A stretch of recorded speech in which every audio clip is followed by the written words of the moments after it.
Good evening and welcome to the fourth of the summer series. My name is Charles Jeremy and I'm the Associate Dean in the School of Continuing Education and Summer Sessions.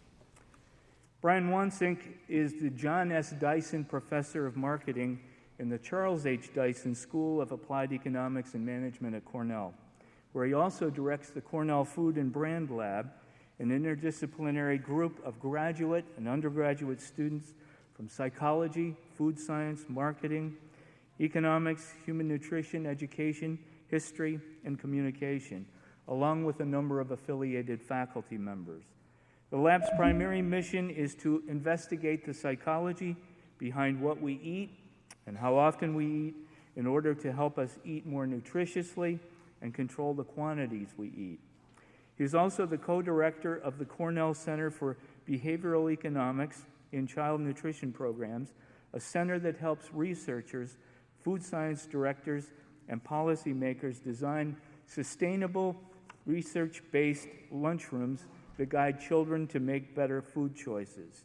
I actually changed that from the way he had written it because it sounded like we were manipulating all these children. Brian is the author of more than 100 academic articles and 6 books, including the best-selling Mindless Eating: Why We Eat More Than We Think, and the soon-to-be-published Slim by Design: Mindless Eating Solutions for Everyday Life. From 2007 to 2009, Brian, while on leave from Cornell, was appointed by President George W. Bush to serve as Executive Director for the USDA's Center for Nutrition Policy and Promotion, which develops and disseminates dietary guidelines linking scientific research to the nutritional needs of Americans. Brian's research on food psychology and behavior changes has been published in the world's leading marketing, medical, and nutrition journals, and the results have been widely featured on 2020, the BBC News, the Learning Channel, all news networks, and the front pages of the Wall Street Journal and the New York Times. His research has focused on how ads, packaging, and personality traits influence the usage frequency and usage volume of healthy foods. His research on consumption volume has won national and international awards for its relevance to consumers, and it has contributed to the introduction of smaller 100-calorie packages to prevent overeating, the use of taller glasses in bars to prevent the overpouring of alcohol, the use of elaborate names and mouth-watering descriptions in chain restaurant menus to improve the enjoyment of the food, and the removal of 500 million calories from restaurant selections each year via Unilever's seductive nutrition program. His insights have been translated and presented in television documentaries on every continent except Antarctica. Brian holds a PhD degree in marketing from Stanford University. He, his wife, and his 3 daughters attend drive-in movies as frequently as possible. He is a saxophone player in a jazz quartet and also in a rhythm and blues dance band, and he regularly enjoys both French food and French fries. Slim by design, from mindless eating to mindless eating better. Brian Wansink.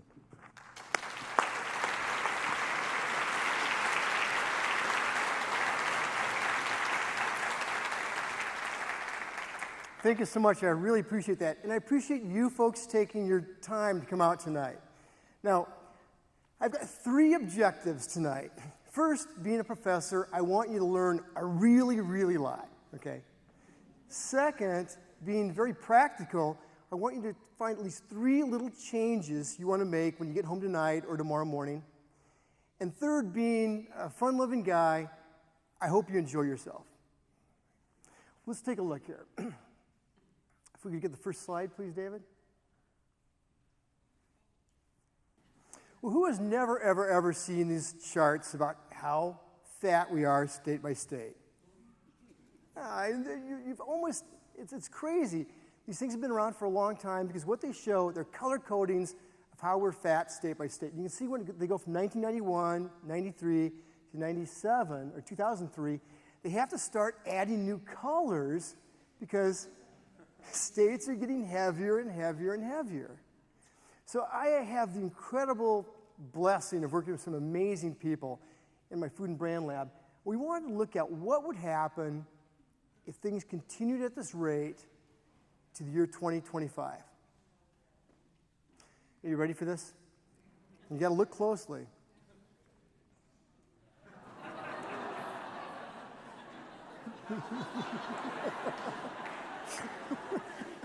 Okay, that is totally made up, okay? But here's an agenda of what we're going to be doing today. I'm going to start off by talking about a couple principles of things that really mess us up. Mainly the fact we don't know what we like and we don't know why we do what we do. But then I'm going to show the incredible benefit of those principles and other principles being so operative in our life. Because what they allow us to do is to make changes in all the different places or zones in our life that cause us to overeat. The fact that we don't really know what we like and the fact we don't really know why we do what we do can enable us to make changes in our home that help us eat better, in restaurants, in schools, in workplaces, in grocery stores. What I'll focus on today, though, is primarily how these principles can be used in schools to get our little gooblets to eat better, and how we can use some of these principles in our own homes to mindlessly eat a whole lot better. And then after that, how many people have been in Bailey Hall before? Man, I have been here 10 years, and I've never been to this place. It's so amazing, but I was talking to one of the guys in my lab, and he said that he's seen the police here, the band, the police, smoking in the back, and they showed up. They've seen the police here, they've seen Bruce Springsteen, George Thorogood. And so I was thinking that at the end of the night, we have some time for questions and answers. If you don't have any Q&As, you can ask for requests for me to sing. Okay, but that reminds me, Dr. Jeremy was talking about, when he's in the introduction, that I had worked for the U.S. Department of Agriculture, and I'd been in charge of the dietary guidelines, which is a political appointment. So it's a White House presidential appointment. And when you do these things, there's a lot of people watching what you do because they want to see you screw up, okay? So I would have people take pictures of me eating at Taco Bell and tweet them. I'd have things like this.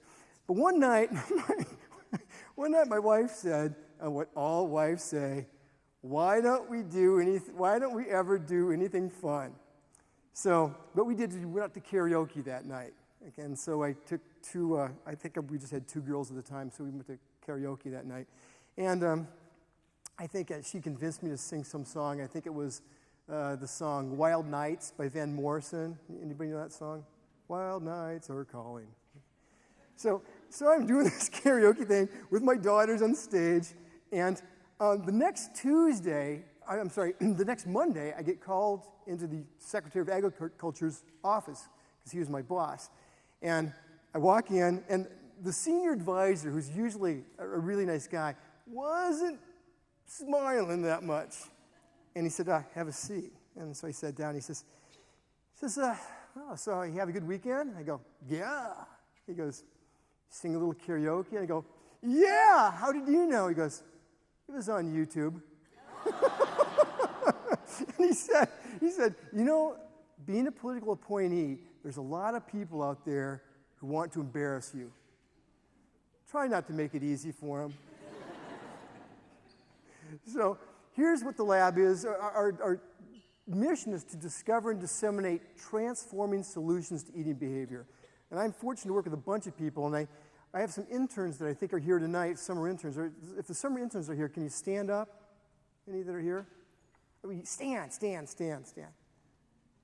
Yay, good to have you here. But this is our mission to do this. And a while back, we got a funny call from the LA Times.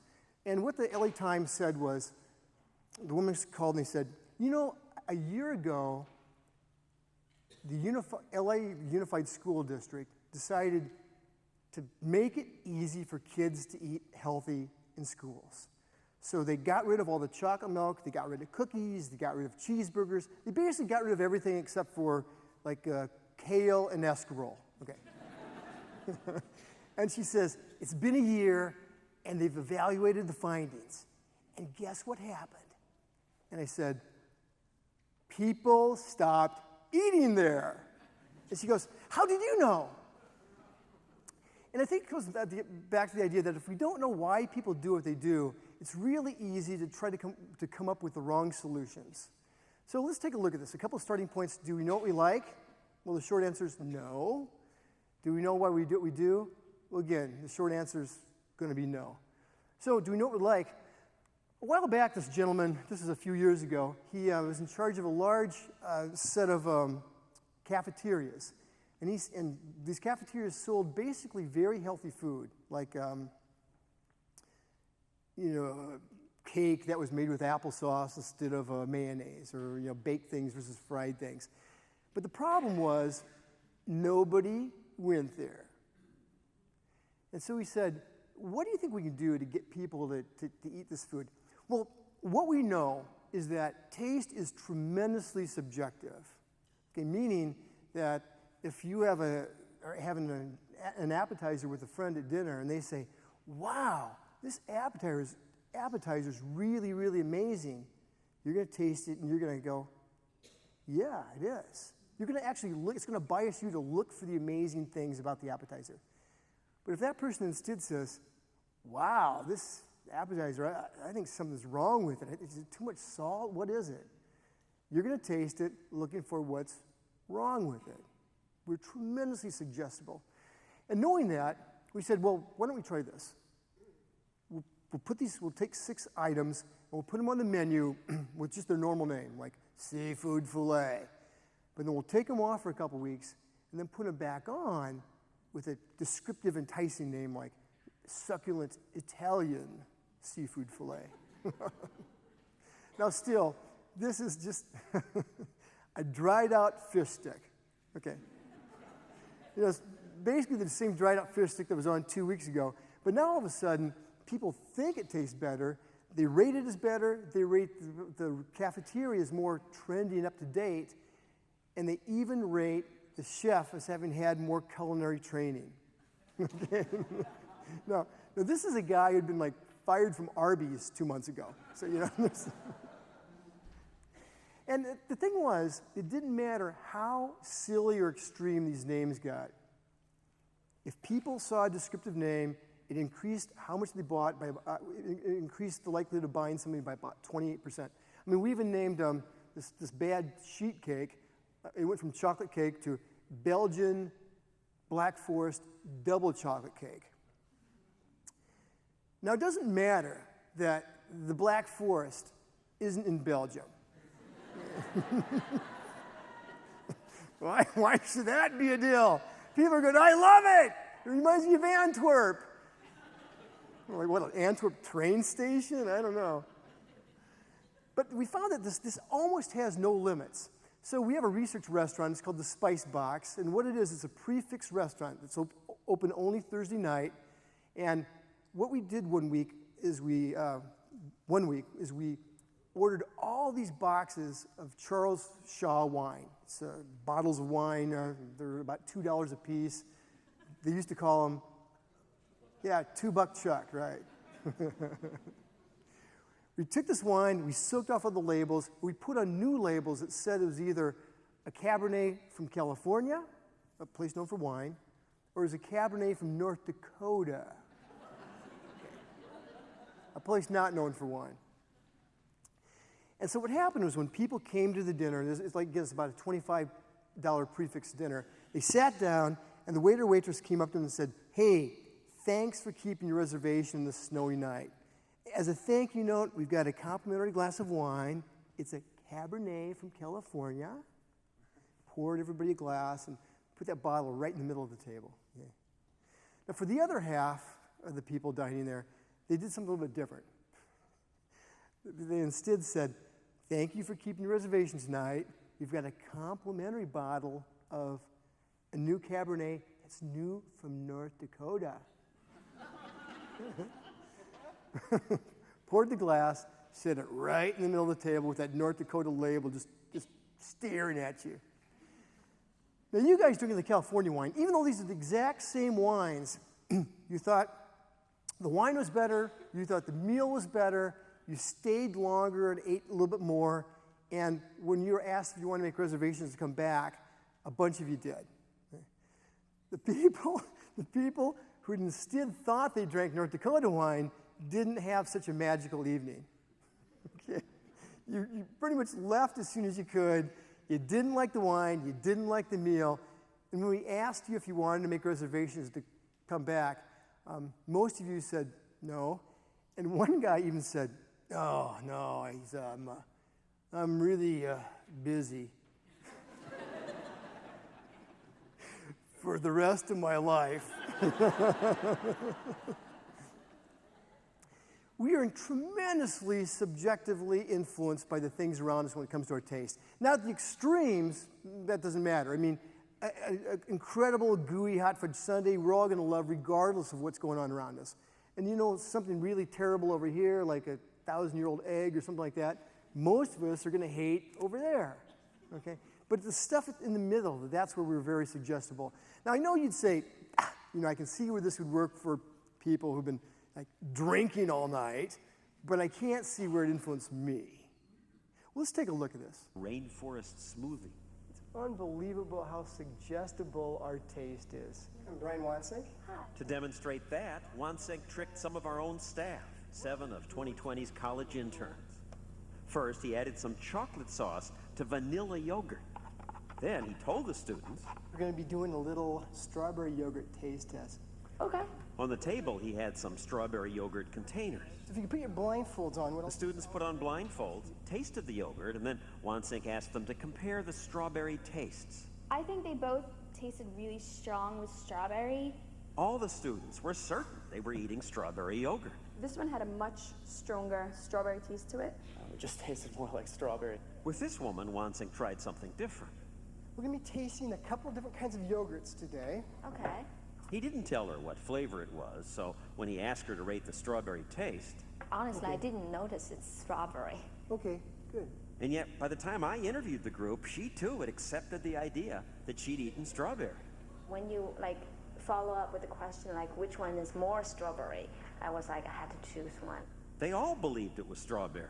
Actually, none of them was strawberry. It was vanilla yogurt with chocolate sauce. Stop. That can't be. What do you mean it can't be? Well, I thought I tasted strawberry. I guess also, when I opened my eyes, the two yogurts in front had a strawberry on the box. I think you're joshing us right now. I do.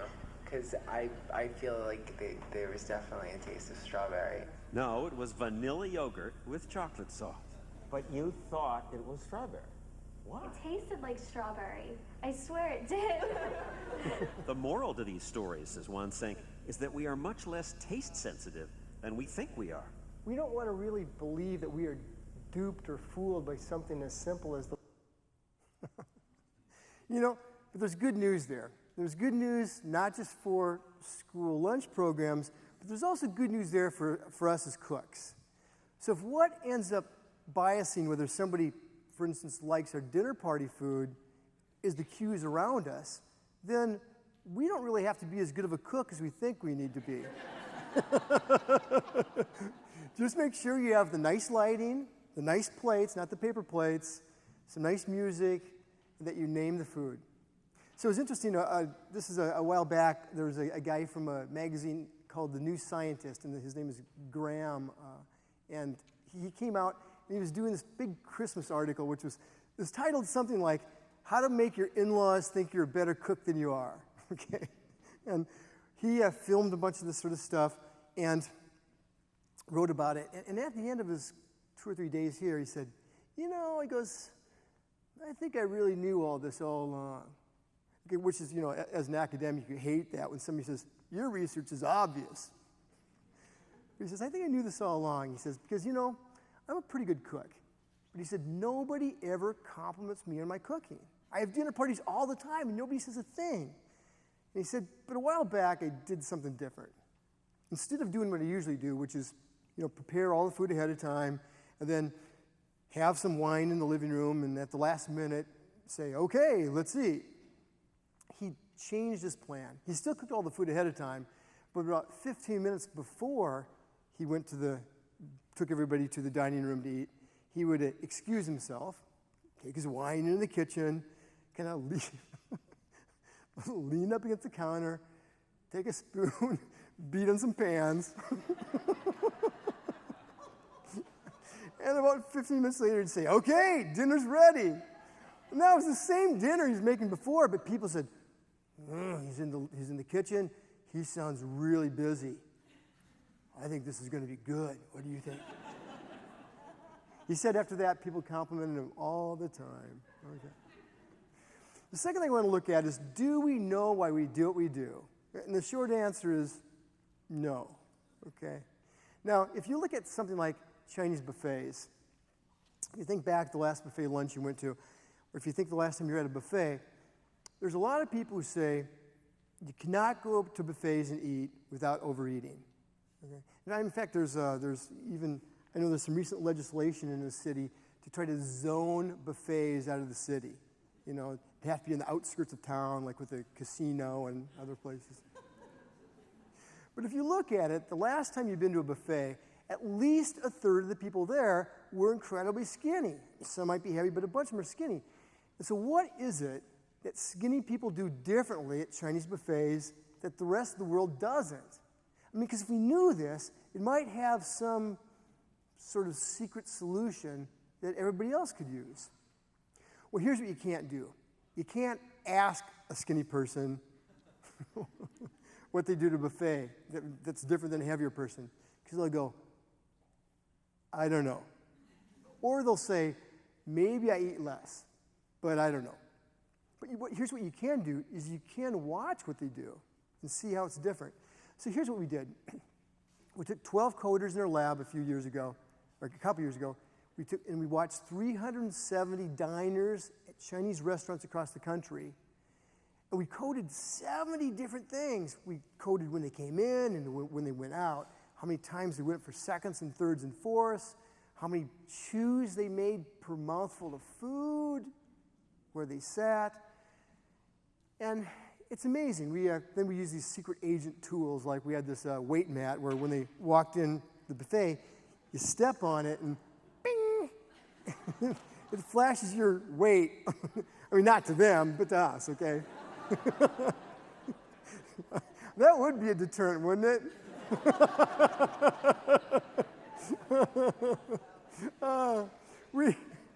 We had these little laser things that sort of like measured their height with their shoes on, and all sorts of cool things. Clickers. We had these Cracker Jack stopwatches that never stopped, but whatever. And what do you think we found in terms of skinny people? What do you think skinny people do differently than heavy people? Does anybody want to throw a guess out? Yeah. Yeah, they eat slower. One thing we found is the typical heavy person chewed about 12 bites per mouthful, regardless of what it was, on average. Okay. The typical skinny person chewed about 15 bites per mouthful. Good. What else do you think they might have done? Oh, they drank soup first. That's it. There's something else they did first, and you're right on track. What they did was, the typical skinny person, after they're seated, they get up and they walk to the buffet. What do? About 73% walk around and look at the foods. Wow, 57 chicken dishes. Then they pick up a plate, and then they serve themselves. In contrast, about 77% of all heavy people do just the opposite. They walk up to the plates, pick up a plate, and then say, do I want that? No. Do I want that? Yeah, I'll try it. Do I want that? Doesn't look that bad. And so as a result, you have the skinny people kind of swooping in and picking up the things and cherry picking the things they really want. The heavy people taking a little bit of everything. What do you think something else is they do? Yeah. I'm sorry? They do drink more water. They're more likely to use chopsticks. They're more likely to use smaller plates than bigger plates. But the crazy thing is also, they tend to sit on average about 16 feet farther away from the buffet than the heavy people. and even crazier, they are 3 times as likely to face away from the food. Okay. Whereas the heavy people sit, most of the heavy people, about 80%, will sit facing the food. A lot of the skinny people face with their back or their side to the food. Now, if you look at this, here's our thin diner. She's 16 feet farther away, 3 times facing away from it. She's more likely to sit in a booth, have a napkin in their lap, use a small plate and chopsticks. Here's our heavier guy. I think the artist went a little overboard here. Puts him at the buffet, facing the buffet, and so forth. Now, this is great news if you're a diner, because you say, well, I don't know the causality of this, but if I want to be a skinny person, maybe I should act like one. Maybe I should sit in that booth next to the window. Maybe I should try to use a smaller plate or try to use chopsticks. It might cramp my hand, but I'll try. Maybe I should scout things out before just picking up a plate and diving in. But who else would be very interested in this information?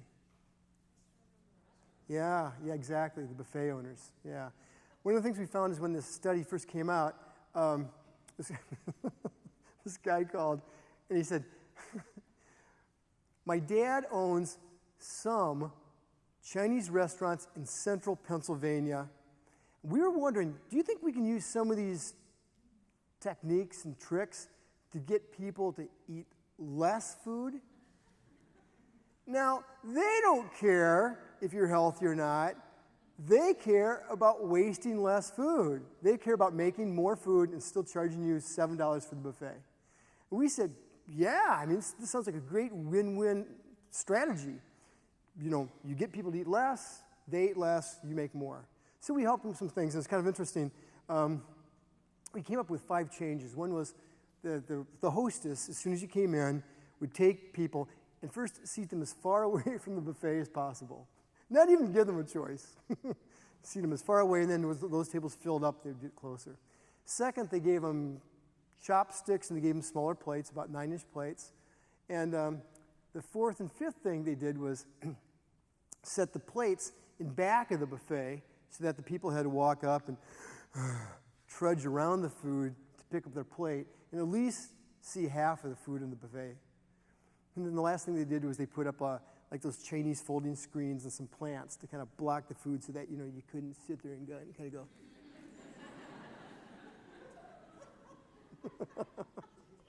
So when I said that the guy said his dad owned some Chinese restaurants in central Pennsylvania, what was the number you were picturing in your mind?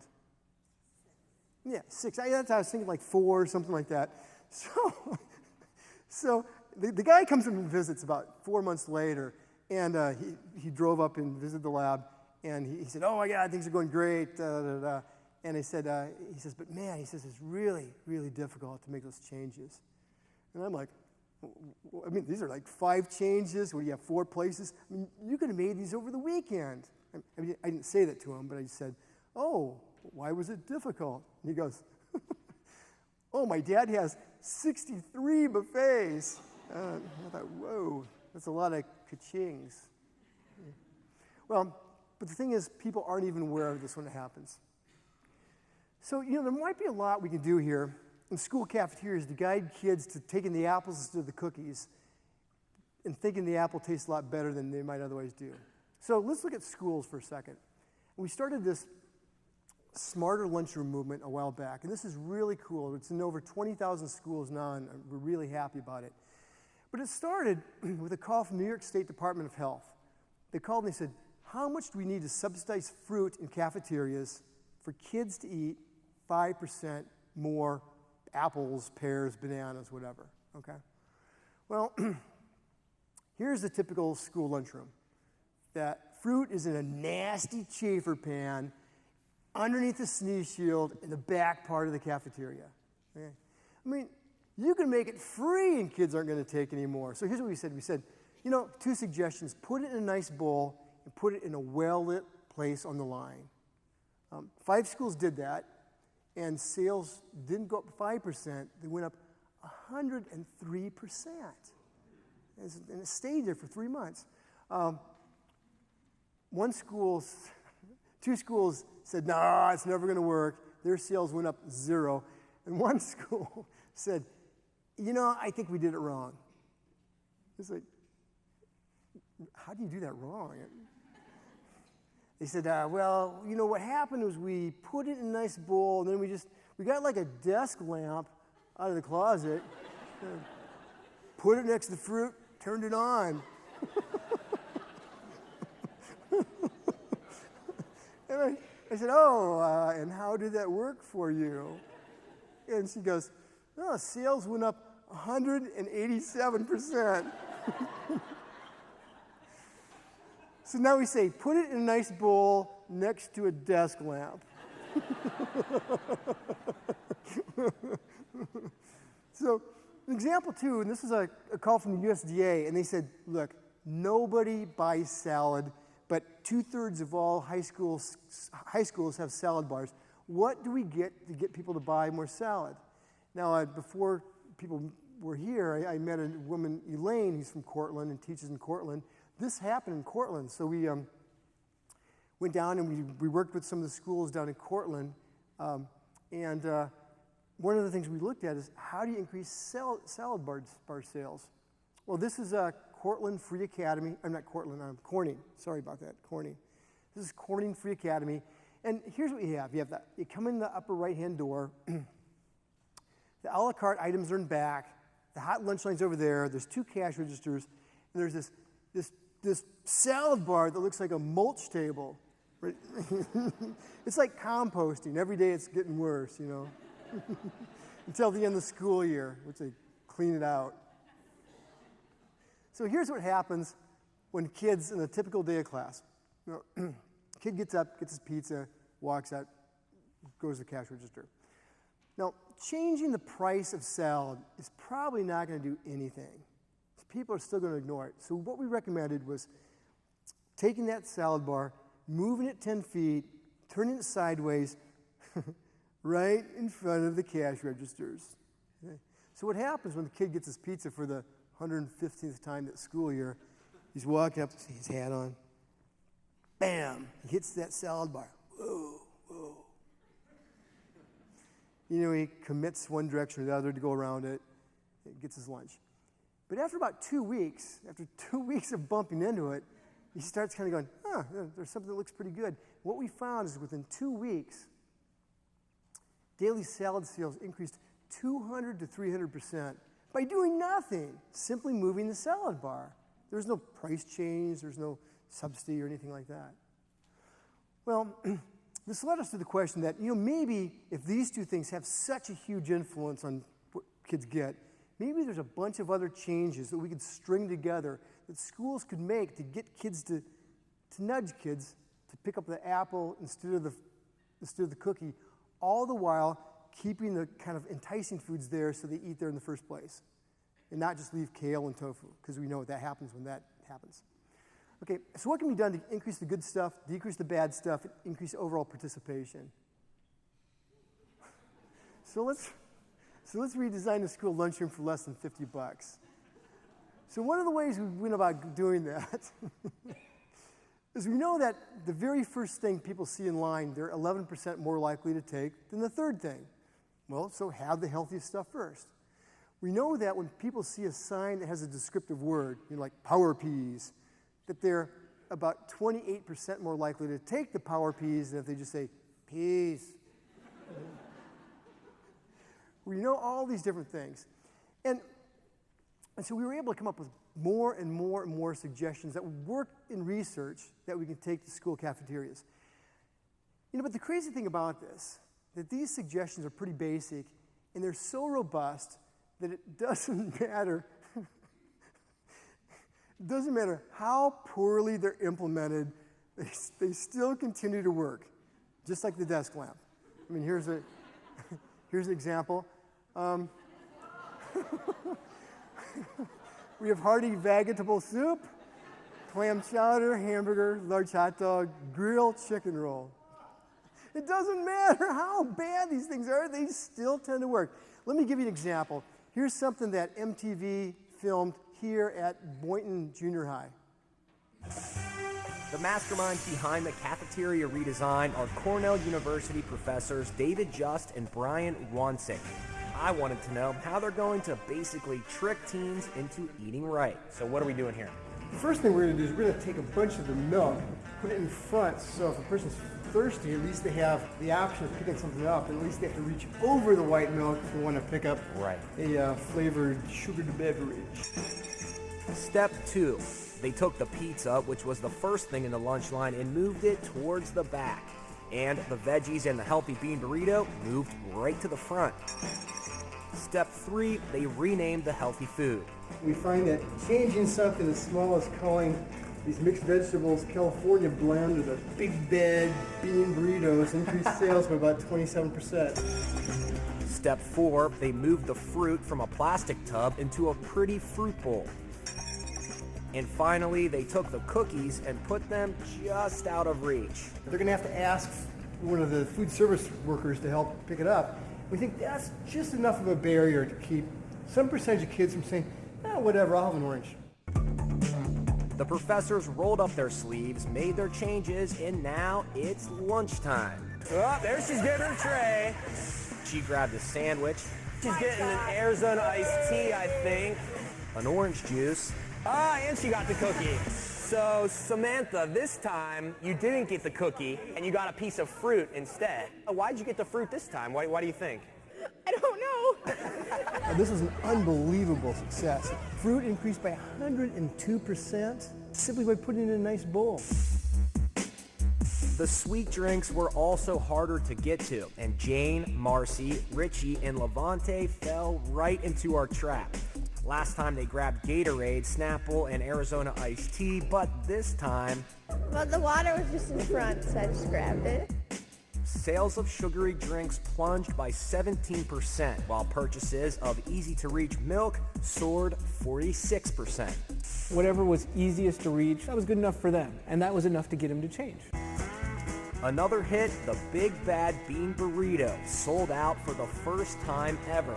The professors say, on average, students' plates this time around contained about 18% fewer calories, and they made healthier choices. So what we've done is we've come up with 100 changes that our research suggests will make the biggest difference in changing what kids eat. We came up with this really cool scorecard that's being really used widely across the U.S. In fact, there's an app coming out. See, I can't figure the computer out, but I can develop an app. No, actually, somebody else is doing it. That's coming out in a month.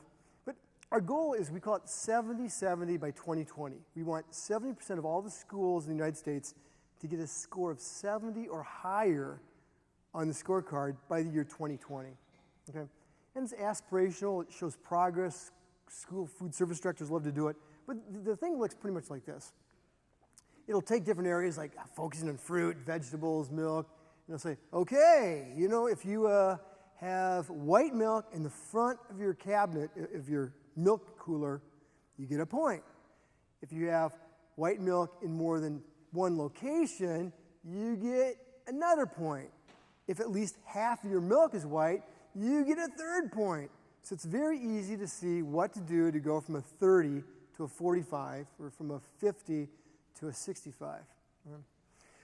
Well, this has worked really well, and one of the things that we find that is happening is one of the big champions of this end up not being food service directors, not being helicopter parents, but they end up being the students themselves who love to grade the cafeteria. So it's working really nice.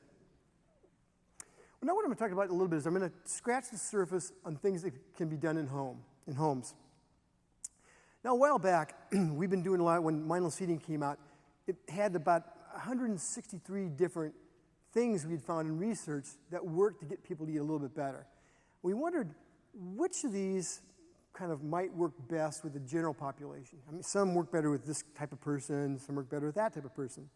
And so we took just 20 tips that we were kind of interested in, and we had 2,000 people. We assigned a tip to different tips to 100 groups of 100 people, and we tracked them for 3 months. Now, some tips did a little bit better than others, but what we found that was so crazy was, on average, these weren't dieters. On average, people were losing about 1.5 pounds to 2 pounds a month. But what was crazy was that it wasn't what you'd expect. Like if you change something like let's say, for instance, you pre-plated or served all of your entrees and starches off the stove or off a counter instead of having them sit right in front of you. If you did something like that, what we'd see is you'd expect a pattern like this, which would be people would lose 2 pounds the first month, 2 pounds the second month, and then 2 pounds the third month. Right? It should be pretty steady. But that's not what we saw. Instead, the most common pattern was people would lose 1 pound the first month, 2 pounds the second month, and 3 pounds the third month. Now, that didn't make any sense. And I think we scratched in the lab, we brought this up about 5 or 6 different times. We reran data, and then I think we just finally said, well, let's drop it for now. Something must be going on. And then at that time, I also went down to the USDA. And one of the things I found, though, when I was at the USDA was after actually about a month there, I was giving a talk in Denver. And after the talk, there was a really nice reception afterwards. And this woman who was a dietitian came up and said, oh, man, you know, about 11 months ago, my husband and I made this one change, and it made this big difference in our life.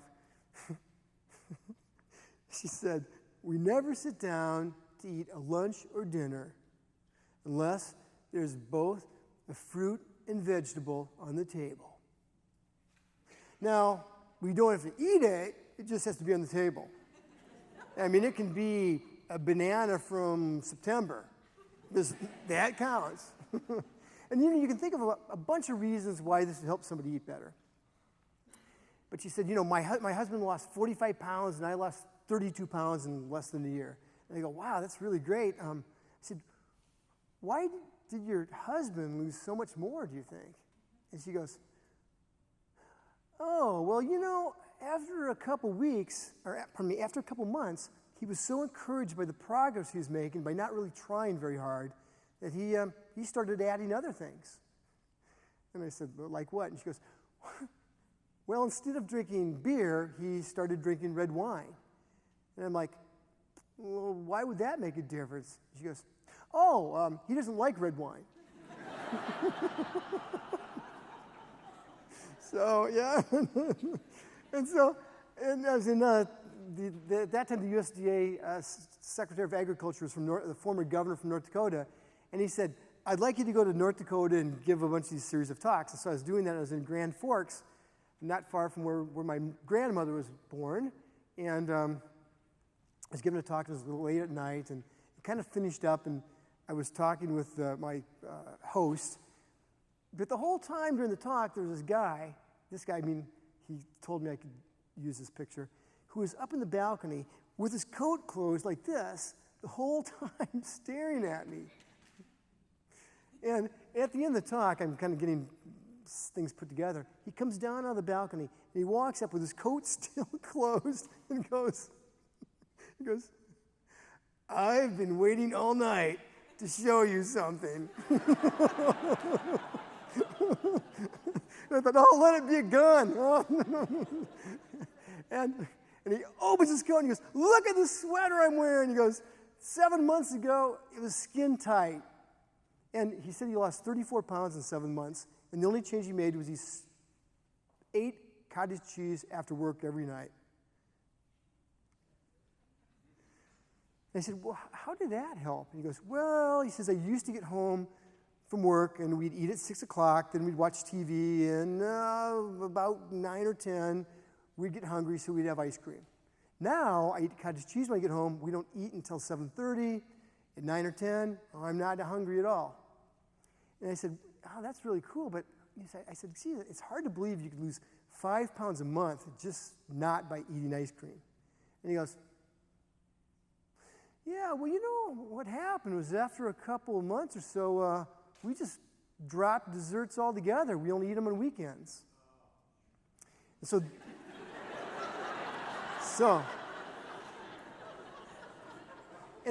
this is the power of these ripple changes. Okay? This is the power of making one change that ends up being so consistent through your life that you go, and you start making or tweaking other changes. Right? And this ripple effect is really powerful, but I want to show you some stuff in some other cases. That the 4 steps to coming up with these ripple changes are first, to identify which eating zone is most problematic in your life. There's 5 eating zones in your home, okay? That trip most people up. It's either meal stuffing, it's snack grazing, grazing all the time. It's restaurant indulging, it's party binging, you're going to receptions and just eating every hors d'oeuvre they have, or it's a desk board or dashboard dining. Now, even though we can all identify with all 5 of these areas, if you're normal, you can identify with all 5 of these areas, at any one time, there's really only one that is most troubling, or that's most vexing to your life. Mainly because if you're a meal stuffer, you're probably not much of a snack grazer. Okay? If you're a meal stuffer, which is what happens at home, you probably don't restaurant indulge because you're eating at home most of the time. So the key is to find which of these, self-diagnose yourself and say, which of these is most problematic to me? Identify just 3 easy, simple changes you could make. Like if it's meal stuffing, you could serve off of the stove or table, or you could use a smaller plate. And track yourself for a month, and then after a month, just try 3 different changes. Okay, it's really some basic stuff to do. But what we're going to do now is I'm going to give you some idea of some of these changes. And what I want you to do is kind of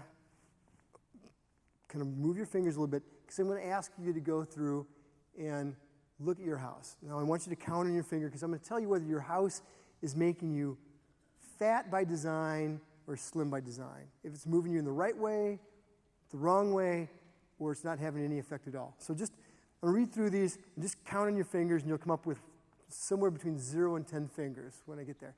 So first of all, are salad and vegetables served first at your house? Meaning that they're served before the entree and the starch is brought on the table. If it's yes, you go 1. Second, is the main dish pre-plated and served from the stove or counter? 2. Third, your dinner plates are 9 to 10 inches wide. Most people's are about 11 to 12 inches wide. 4th, you eat sitting at a table with a TV turned off when you eat. 5, there are 2 or fewer cans of soft drinks in your fridge at any one time. Okay. 6, your kitchen counters are organized, not messy. Pre-cut fruits and vegetables are now on the middle. Right now, today, if we were to go home to your refrigerator, are there pre-cut fruits and vegetables on your middle shelf? If so, you kind of go, I'm 7. Yes. 8, are there at least 6 single servings of protein in your fridge? They could be eggs, they could be yogurt, they could be string cheese, tofu, whatever. But at least 6 single servings of protein. 9, your snacks are kept in one inconveniently placed cupboard. And 10, the only food on your kitchen counter is a fruit bowl. Okay? So you should have a number between 1 and 10. If you have a 4 or less, your kitchen's probably not working that well for you. Okay? If you have a 6, 7, 8, or 9, or 10, things are going in the right direction. But these are really easy changes to make to bump things up a little bit. I was giving the talk at the TOPS convention, annual convention last week in Milwaukee. TOPS stands for Take Off Pounds Sensibly. And I did this, and I said, I don't know why I said this, but I said, oh, so did anybody happen to get a 10? And this woman toward the front goes, I did. I go, I can't believe that. And the people are applauding and stuff. And afterwards, she comes up and she goes, she said something like, you know how he was able to do that? I said, no. And she goes, because I got rid of the biggest barrier in my life. I go, what's that? And she goes, my husband. Okay. So this gives you this gives you a little bit of an idea as whether your home's working for you or against you. But there's over 100 things we find that push people in the wrong direction, and being able to look at a checklist and very visually see whether something's working for them or not is really useful for people to do. So we've come up with the same thing for homes that we've done also for the schools that we saw. So there's 100-point scorecards for homes, restaurants, grocery stores, workplaces, and schools. And our hope is that the scorecards for restaurants and grocery stores help push restaurants and grocery stores in the direction of making changes, offering half-size portions, letting people pre-plate things, turning down the music and turning up the lights. And a lot of these things, if you go to the website, slimbydesign.org, there's even a feature where you can just take one of these letters and send it, email it, tweet it to your favorite restaurant, whichever one you want to have change, whichever one you would like to change. So another thing we want to look at when we're getting ready to wind down here is what do slim people do that the rest don't? Now we all know skinny, slim people who don't seem to diet. They're never complaining about that they're on a diet. They never say, oh, I shouldn't, but they're still, they seem naturally slim. I mean, it might be metabolism, or it might be that they've come up with some small, maybe even unknowingly, rules of thumb or habits that lead them to not move in the same direction as most people. So I'm really pleased. We just launched something just on Monday, and actually the summer interns who had their arms up a little bit earlier have been working on this all summer. It's a Slim by Design registry, and what it is people who have been at a healthy weight all their life can come to the website. If they qualify with a pre-survey, what they can then fill out is a much longer survey, which is really long. But it asks them a lot of really cool questions to try to figure out what it is that they do collectively that heavier people don't. Because if we can figure out their secrets or their codes, there could be a lot of insights for the rest of us. I mean, for instance, we just put this up a couple days ago, and I think this is the first time I've told anybody about it. But even that being so, I think we already have 25 people who stumbled across it somehow in 2 days. But I mean, for instance, this is kind of interesting. One of the questions was, what do you do at picnics that you think might cause you to eat less than a heavier person? And these are 6 of the things that kind of were somewhat popular. Eat only homemade foods. That makes sense because you're not missing out on anything other than Twinkies. First, eat a little of everything, and then go back for seconds on my favorites. Oh, that makes sense. Eat only one dessert. It's interesting, they didn't say, I don't eat desserts. They said, eat only one. Don't eat boring foods. Oh, the ones I make, yeah. Okay. Play games and talk to people, and then focus on fruit dishes. So it's kind of interesting, but I would encourage you to take a look at it. If you want to join the registry, you can. And I think you're going to find a lot of valuable things, a lot of valuable resources there that would be of interest. So this was a Slim by Design registry, slimbydesign.org. So now what I want to look to is, in conclusion, I want to take things back to you. Okay. Where do you want to sit when you go to a Chinese buffet? Far away and face away. How can you become a better cook in 5 minutes? That's right, exactly. Name your recipe. That's right. Or at least you don't use your paper plates. Okay. What do you want to put on your food? What do you not put on your home counter? A fruit bowl. You know, you put a fruit bowl on your home counter. Do you think it's going to make any difference tomorrow? Interestingly enough, it doesn't seem to make much difference. Okay. Is it going to make any difference next week? No. Because what happens is you put that thing out, nobody's ever seen it before, and they're like, oh, I don't know. What is it? Well, I haven't seen it before. And for about 2 weeks, people avoid these things.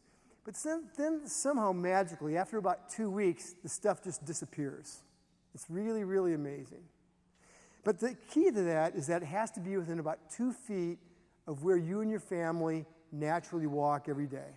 So you can't have it like it's like some corner table over there in the dark.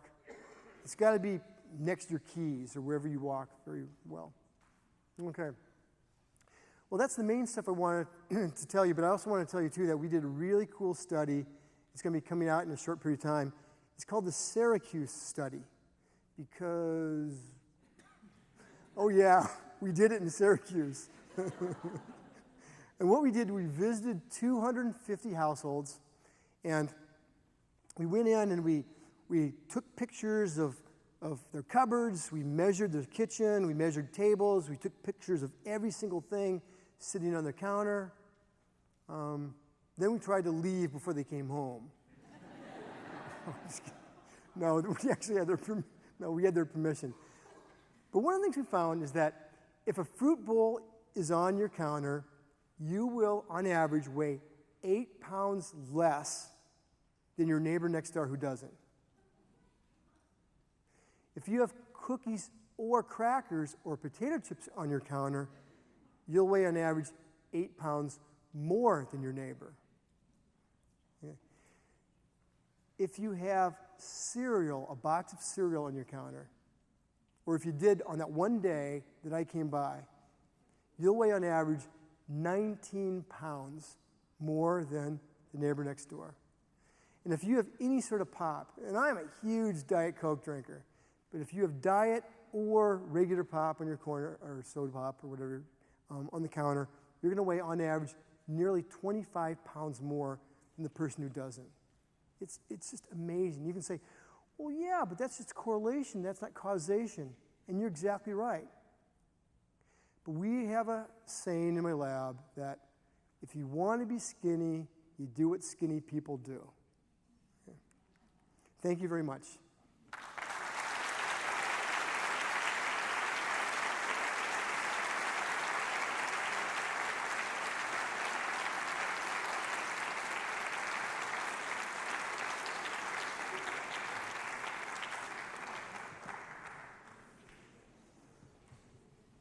So if anybody has questions, that'd be great.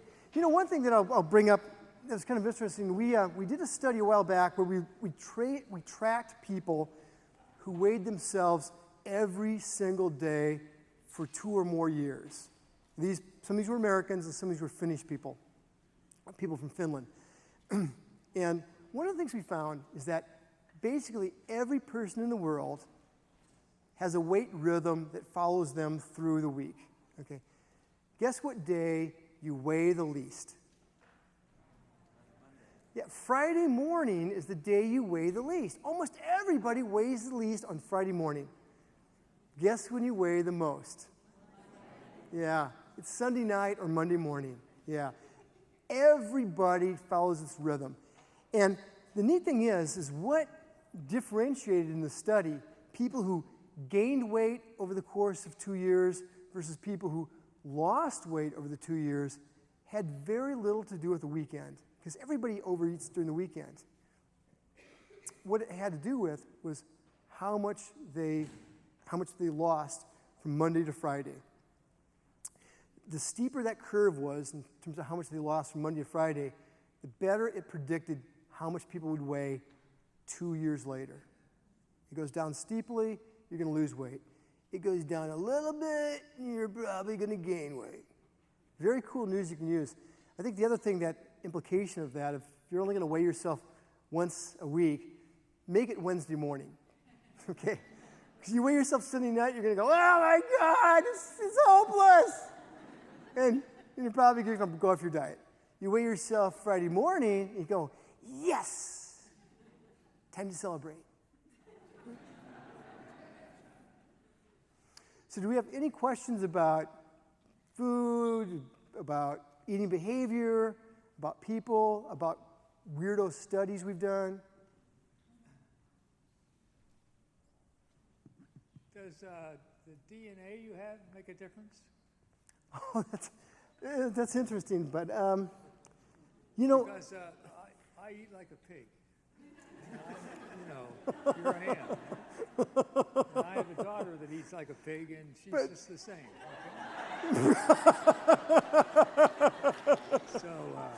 Okay? But I also see you walking every day on campus. You know, it's an interesting thing about DNA and metabolism, because it seems to account for something, but it doesn't predict all the behavior. But the thing about DNA and metabolism, or the thing about DNA anyway, is that there's really nothing we can do about it. And so the more we focus on it, the more sort of resigned we end up feeling about stuff. So one of the best things to do is to focus on really what you can change instead of saying, you know, my fate was in the stars and not myself, that I was a, what's the rest of the quote? Underling or something? Yeah. Yes? Hi. I have a question about the role that repetition or rhythm or, you know, when you do the same thing every day, whatever. Yeah, that word routine. is. Routine, thank Yeah. you. So I have like the same thing for breakfast every single morning. And I'm not sure if this is like, great, I know what I'm gonna eat, I'm not gonna overeat, I'm not gonna undereat because I'm doing the same thing every day, or if this is bad because my body's like, yo. You are right. Switch it up. You know, unless you're eating 17 bowls of Trix, you are right on target. Because I think one of the biggest things that differentiates why we have a bigger obesity problem than, let's say, the Netherlands or France, it's a number of factors. I mean, we don't smoke as much as they do, for instance. But it ends up being that our meals have a lot bigger degrees of freedom than theirs do. And the typical Dutch meal is really boring. It's the same thing all the time. The typical American... I should say, it's very, let's say, similar every day. Whereas what's our typical breakfast? I mean, most Americans' typical breakfast can't even be defined. I mean, some days we skip it. Some days we have like 3 protein bars and a Diet Coke on the way to work. Sometimes we're stopping for omelets. And the fact that there's no real pattern to American breakfast, that allows all these other influences to nudge us in the wrong direction.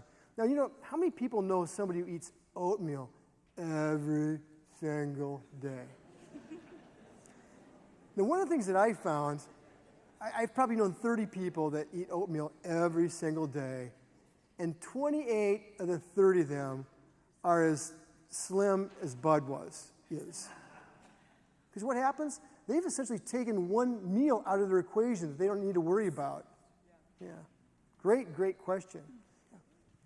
I have Keep it up. A question about how you do the school lunch research.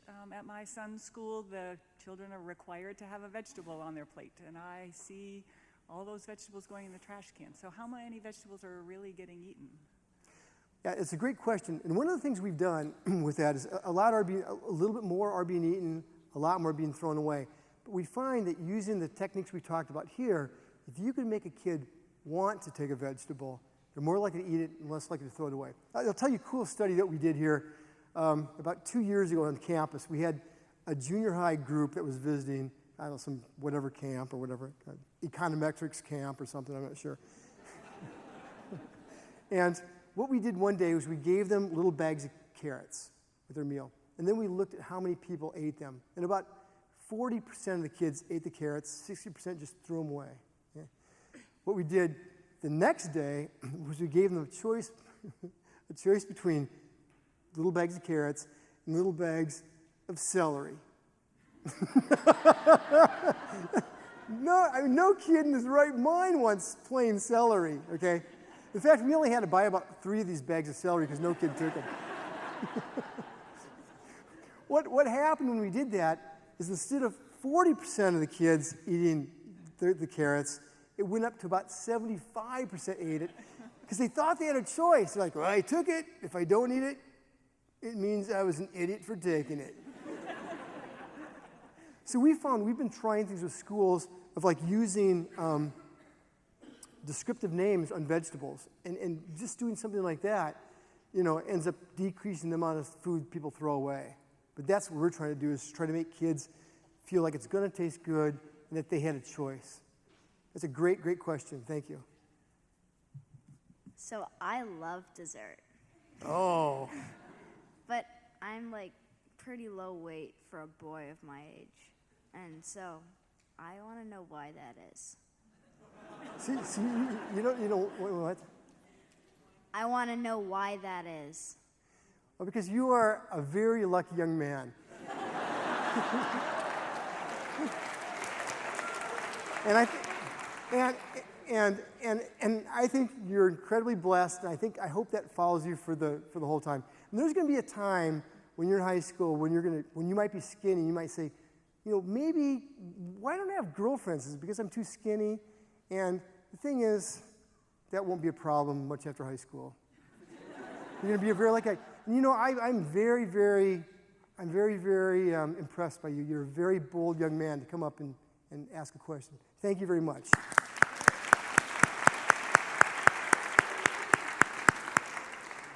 Hi. So I want to ask something about the nutrition fact that we can see every day. So do you think the calorie value on the nutrition fact are credible?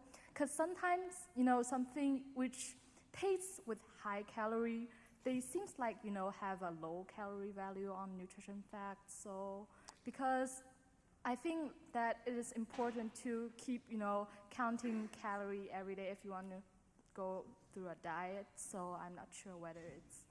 Yeah, that's a really good question. I mean, there's a couple things about calories that we'll talk about is, we've done a bunch of studies and we find, you think if there's calorie labeling on menus, for instance, it says what a sandwich is 800 pounds versus 800 calories versus 400 calories.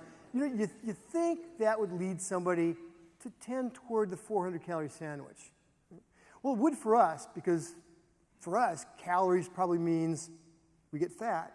But there's a lot of people who eat a lot of fast food who, for them, if they're walking in with $2 or $3 in their pocket in a Taco Bell or Arby's, calories mean I can get full for less money and it's going to taste better.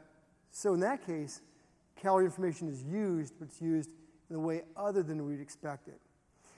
In your case, when you're talking about the facts panel, it's a great question.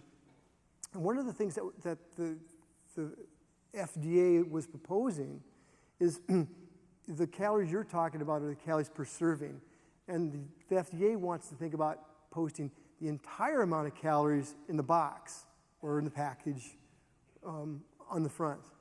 And one of the concerns with some people about that is that if they do that, let's say that typically you only have 100 calories worth of ice cream because it says 100 calories there, so you just eat a little bit. But let's say all of a sudden it says 700 calories on the box. Well, the fear is that somebody like you says, wow, I am really, really under eating, and I love dessert. Maybe I should eat a little bit more. And that's the alternative concern about putting the total calories in big letters in the box. Great, but I'm pleased to hear that you're looking at the fact panel. I think it's a good thing to do. Not be obsessive about, but it's a good thing to do. Thanks. Thank you.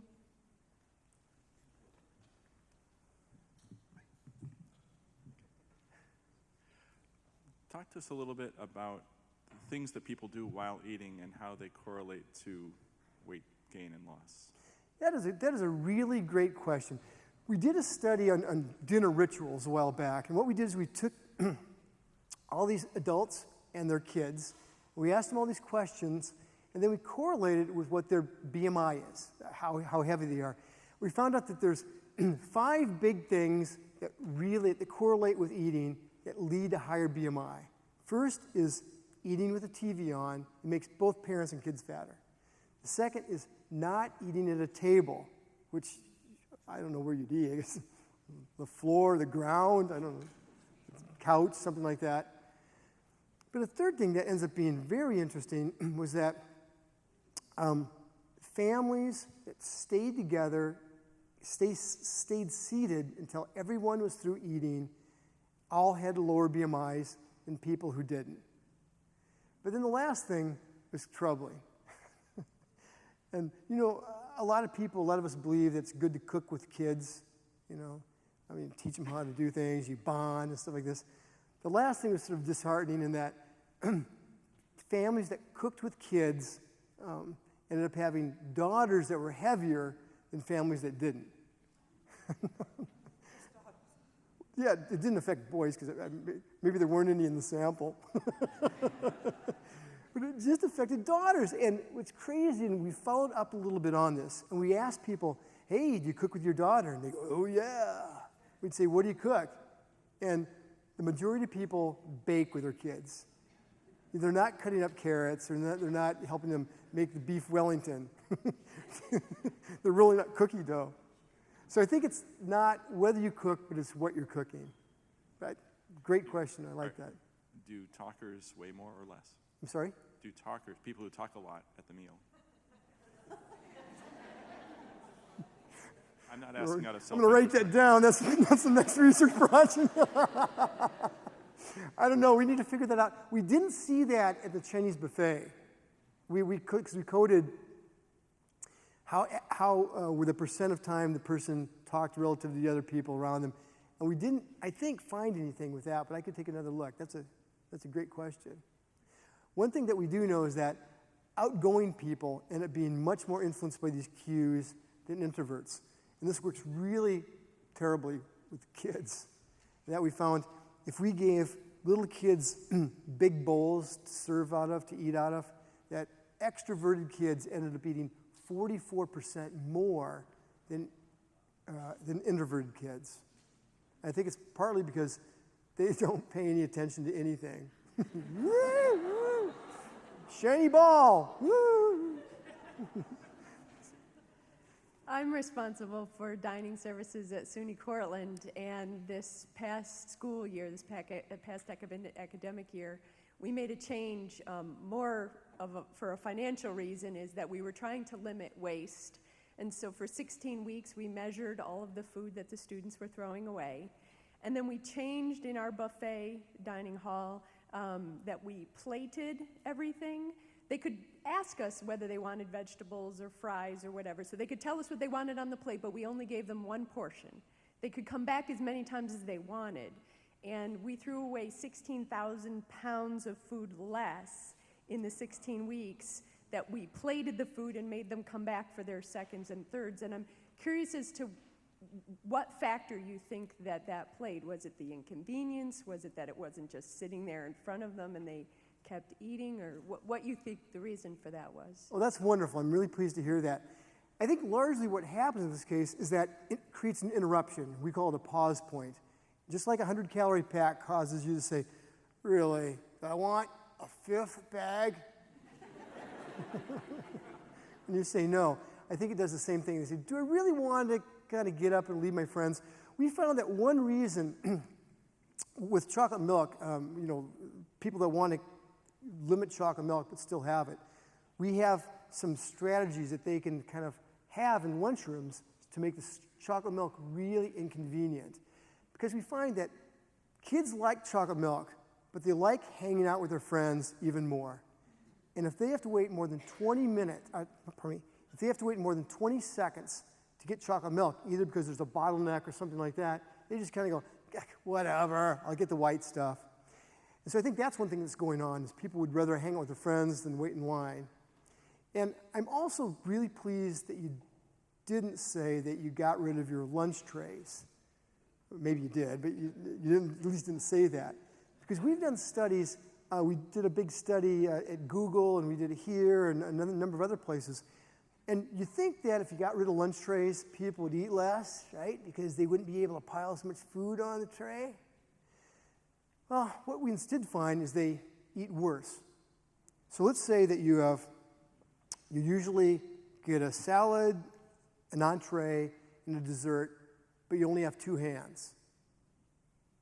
What are you going to leave behind? Yeah, we find almost 70% of all the students leave a salad behind. Almost everybody takes the dessert. So what happens is lunch trays don't necessarily get kids to eat a lot less, but they get them to eat a lot worse. Great question. You're doing the Lord's work. That's a tough job. And last question. Yes, this is one I'm sure you've heard before, which is, should I be eating breakfast or not? I am never hungry in the morning, and I don't usually get hungry until about noon. But if I force myself to eat breakfast, that'll sort of jumpstart my hunger, and then I'm hungry all day long.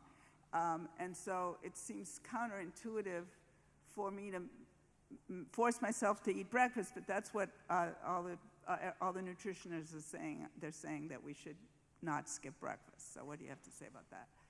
Yeah, I mean, so I'm not an RD, but I kind of believe the same way. In fact, when we look at what slim people do, almost all of them do eat some sort of breakfast. But one thing that's been coming out, and this is a crazy thing, and my brother has a hard time eating well, and I mean, after I think 20 years of being married, he finds himself single now with 2 kids, and he has a hard time eating well. He has a hard time with his hunger cues. And so one of the things we worked on with him, and it works out really well, is that